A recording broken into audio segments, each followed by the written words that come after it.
boyfriend at girlfriend. Where are the single people who have boyfriends and girlfriends? Ayan. Kung katabi niyo siya, pakisabi, you still have a choice. You still have a choice. Okay? Sino dito married? Where are the married people? Married? Ayan. Very good, no? Pakitapik sila, pakisabi, you made a choice.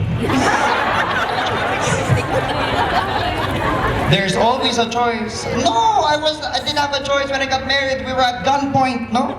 All right, I didn't have a choice. No, you had a choice. What was the choice? Get married or die. All right? So, panindigan mo na yan. Friends, choice is so important. And thus, I believe change, as we see as shifting, can have 5 characteristics. Ask me what? S.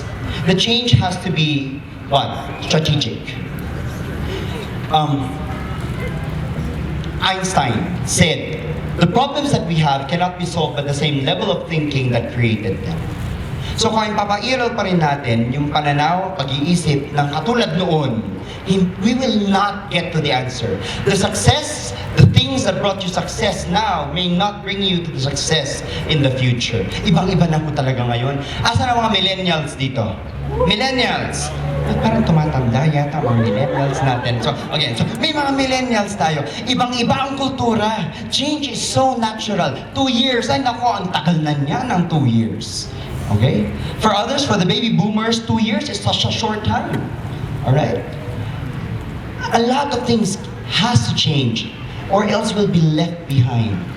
Look into what needs to be changed, but look into that through a higher perspective. It has to be strategic. Alright? H, S, H. Everybody say holistic. The change cannot be parcels. I'm a coach. Hindi mo pwedeng i-coach kita sa family life mo without looking at your professional life. I can coach you in your professional life without looking into your personal life. Kasi baka meron akong baguhin sa professional life mo, tapos apektado pala yung buong buhay mo.